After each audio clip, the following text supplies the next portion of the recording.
India மற்றும் America இடையேயான வர்த்தக உறவுகள் நீண்ட காலமாக சிக்கலானவை, குறிப்பாக வரிகள் தொடர்பான தொடர்ச்சியான பேச்சுவார்த்தைகள் மற்றும் சர்ச்சைகளால் இன்னும் மிகவும் சிக்கலாக உள்ளன. இந்த உறவுகள் இரு நாடுகளின் பொருளாதார நலன்களை பாதுகாக்கவும் உலகளாவிய வர்த்தகத்தில் தங்கள் நிலையை வலுப்படுத்தவும் முக்கியமானவை. இன்று இந்தியாவின் அமெரிக்க பொருட்கள் மீதான வரிகள் குறித்து விரிவாக பார்ப்போம். வரிகள் என்பவை இறக்குமதி செய்யப்படும் பொருட்களின் மீது விதிக்கப்படும் வரி அல்லது கட்டணமாகும். வர்த்தக ஏற்றத்தாழ்வுகளை சரிசெய்யவும் உள்நாட்டு தொழில்களை பாதுகாக்கவும் அரசுக்கு வருவாயை ஈட்டவும் இந்தியா இந்த வரிகளை திறம்பட பயன்படுத்துகிறது. வரலாற்று ரீதியாக அமெரிக்காவை விட இந்தியா அதிக வரிகளை விதித்துள்ளது. மார்ச் 2025 நிலவரப்படி இந்தியாவின் சராசரி வரி விகிதம் 12% ஆகஸ்ட் இருந்தது.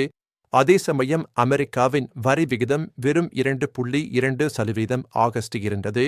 இது இரு நாடுகளுக்கும் இடையேயான வர்த்தக அநீதியை வெளிப்படுத்துகிறது.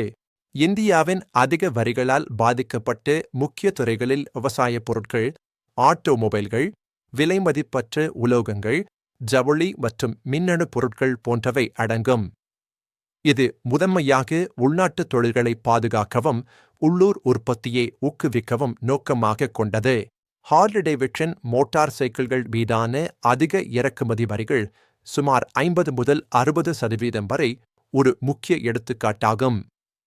இந்த வரிகள் குறைக்கப்பட்ட போதிலும் இது நிறுவனத்தின் இந்தியாவை விட்டு வெளியேறுவதற்கு ஒரு காரணமாக அமைந்தது. அமெரிக்க விவசாயப் பொருட்களான பாதாம் மற்றும் பிற பருப்பு வகைகள் போன்றவையும் குறிப்பிடத்தக்க பதிலடி வரிகளை எதிர்கொண்டன.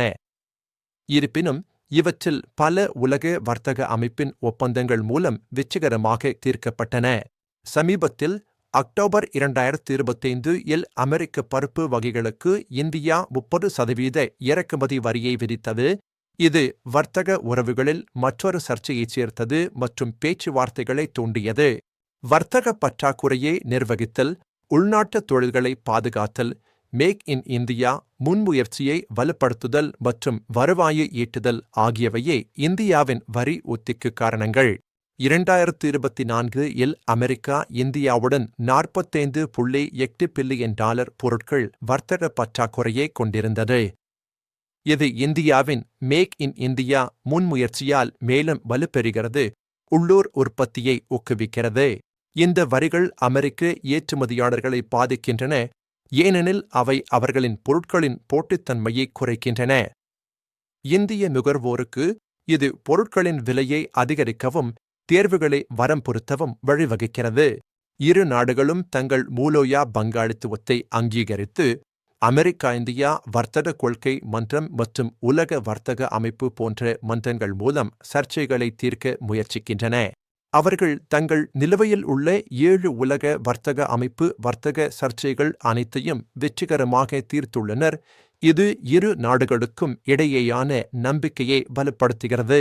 எதிர்கால வர்த்தக உறவுகள் தொடர்ச்சியான பேச்சுவார்த்தைகள், புவிசார் அரசியல் காரணிகள், ரஷ்ய எண்ணெயை இந்தியா வாங்குவது தொடர்பான அமெரிக்க வரிகள் மற்றும் பிற காரணிகளால் வடிவமைக்கப்படும்.